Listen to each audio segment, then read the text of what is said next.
देखो, पूना है, बॉम्बे है, दिल्ली है, ये जो माइयां है ना, वो भी उनको ये चित्र लेकर के समझा सकती है। उनको चित्र के ऊपर जाकर समझावें कि देखो, कृष्ण को काला क्यों दिखाई दिया है। अरे कृष्ण को तो क्या, सब देवताओं को काला दिखाई दिया है।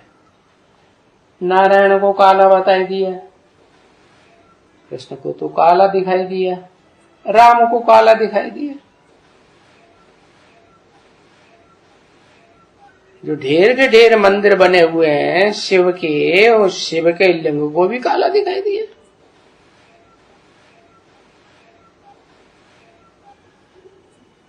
तो तीनों ही चित्र काले वाले उठावे, चाहे वो कृष्ण का हो, नारायण का हो, रामचंद्र का हो, वो काले ही काले उठावे। और उनका भी काला उठावे, नारायण का भी काला, कृष्ण का भी काला, शिव का भी काला। काला पत्थर है ना, समझा ना।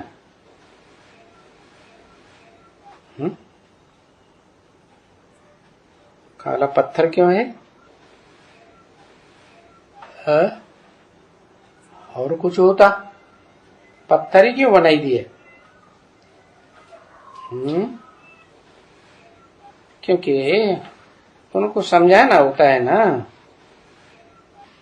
कि जो सतयुग में घोरा था, 16 कला संपूर्ण नारायण था, वो कलयुग में आके पत्थर बुद्धि बना। तो ये काला चित्र उठाए करके और फिर सबको समझाएं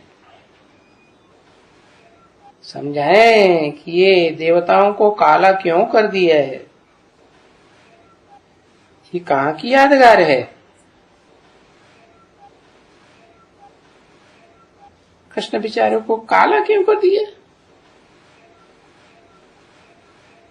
इसको क्यों कहते हैं कृष्ण काला काला काला। वो बंगाल में भी कहते हैं काला किष्टो, कृष्ण को किष्टो कहते हैं,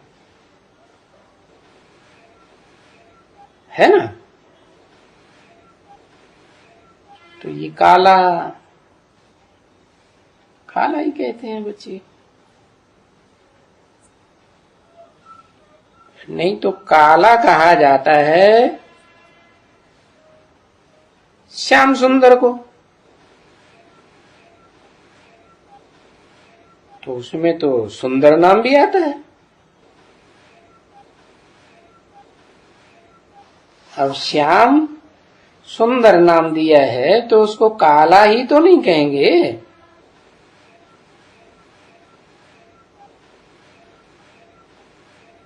थोड़ा बदलना चाहिए ना।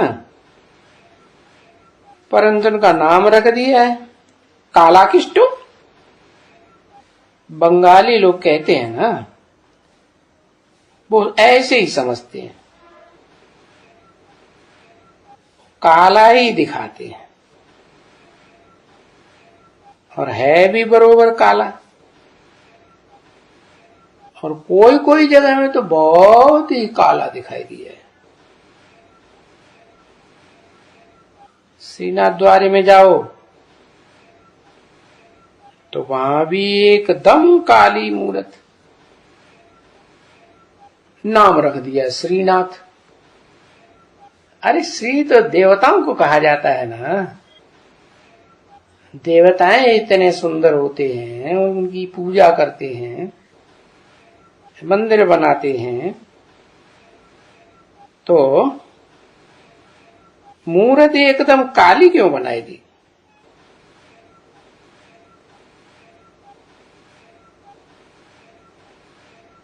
श्रीनाथ द्वार में भी काली, बिल्कुल काली मूर्त। और तुम उनको चित्रों पर भी देखते होंगे। श्रीनाथ द्वारे के, जगन्नाथ द्वारे के चित्र भी तो छपते हैं ना, बहुत ही छपते हैं। देखो उनका चित्र काला कृष्ण का ऐसी टेढ़ी टेढ़ी बनाए देते हैं, नाम रख देते हैं त्रिभंगी लाल, 3 जगह से टेढ़ा। उसकी श्रीनाथ द्वारे की चित्र देखो, और मुंह एकदम काला। मैं तो समझता हूं ये जो उसके साथ राधे है, कृष्ण के साथ या श्रीनाथ के साथ कहो, तो मैं समझता हूं श्रीनाथ भी काली मुझे देखने में आती है।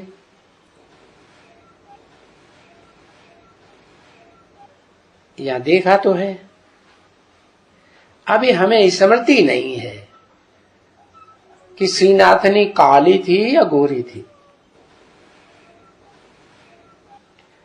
परंतु कोई भी ये उदयपुर की तरफ में है, समझा ना, वहां चित्र भी मिलते हैं, बहुत श्रीनाथ जी के चित्र मिलते हैं। शायद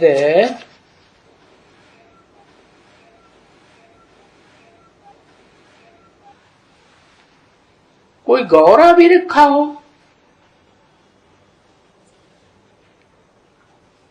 उनकी इज्जत रखी होए।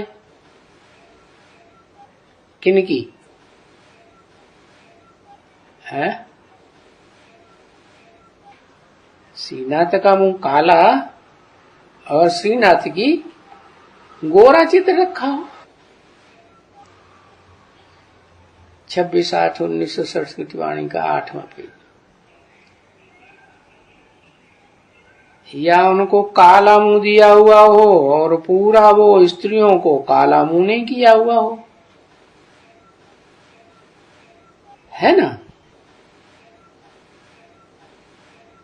क्या है? यादगार है ना, कहाँ की यादगार है? काला मुंह पुरुषों के रूप में दिखाया, राधा को गोरा दिखाते हैं और नारायण को, कृष्ण को, राम को काला दिखाते हैं। ये भी तो अभी समझा सकते हो ना, संगम युग में टैली करके समझा सकते हो ना।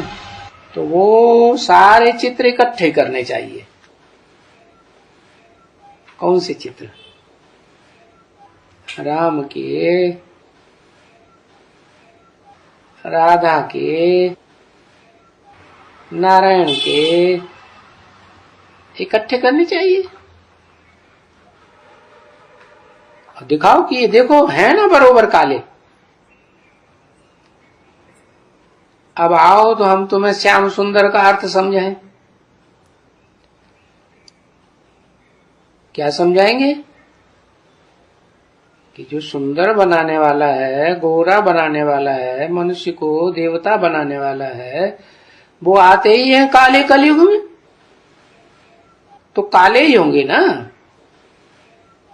फिर वो सुप्रीम टीचर बन के पढ़ाई पढ़ाते हैं तो समझ में आती है बात, तो काले से गोरे बन जाते हैं सतयुग में।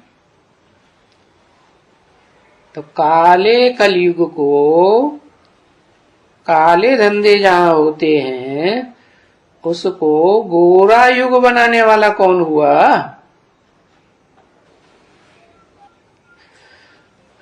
अरे बहुत बहुत इजी है सर उसमें ये सब कुछ समझाना। और जन्माष्टमी के दिन तो अच्छा समझा सकते हैं। क्यों? क्यों अच्छा समझा सकते हैं कि दुनिया में जो काले बनाने वाले 7 धर्म हैं वो ये हैं, बताओ, इस्लामी, बौद्धिक, क्रिश्चियन और उनके सहयोगी धर्म। तो इनके जो धर्म पिताएं जब से आते हैं तब से ये दुनिया काले कर्म करने वाली बन जाती है। उससे पहले तो गोरे देवताएं थे सतयुग त्रेता में, भारत में स्वर्ग था। तो अष्टमी के दिन बहुत अच्छी सेवा कर सकते।